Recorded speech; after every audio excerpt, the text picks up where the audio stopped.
আসসালামু আলাইকুম, কেমন আছেন সবাই? আশা করি ভালো আছেন। আজকে আমি বানাবো আমড়া ভর্তা। এই যে আমরা কিন্তু প্রথমে অনেক সুন্দর করে ইয়ে করে নিয়েছি, ধুয়ে নিয়েছি। তো আমি এখন এগুলো সবগুলো চামড়া করে নেব, সিলিয়ে নেব। এই দেখেন, এই যে।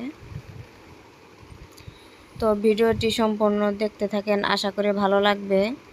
তো যারা যারা আমার ভিডিও দেখেন তাদের প্রতি রইল অসংখ্য ভালোবাসা ও সম্মান। তো যারা যারা আমার এই ভিডিও দেখেন তারা আমার এই চ্যানেলটি সাবস্ক্রাইব করে দিবেন। আর ভিডিওটি যদি ভালো লাগে তাহলে একটি লাইক করে দিবেন।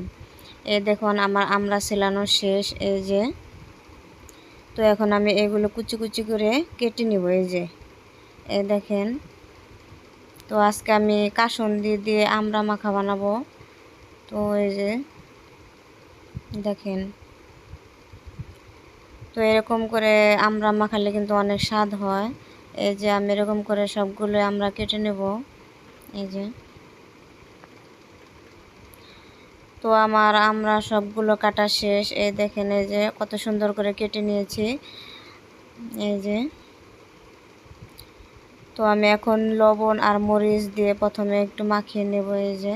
এগুলো কিন্তু আমি শুকনো মরিচের গুঁড়া দিছি। ইচ্ছা করলে এই যে শুকনো মরিচ পুড়েও দেওয়া যায়, সেটা অনেক ভালো লাগে। তো আমি পুড়ে দিই না, আমি শুকনো মরিচের গুঁড়াই দিছি।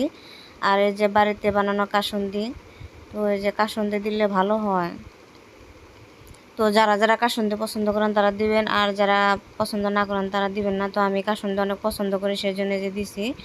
তো দেখেন এই যে কতটা সুন্দর দেখা যাচ্ছে, এই যে। এই যে।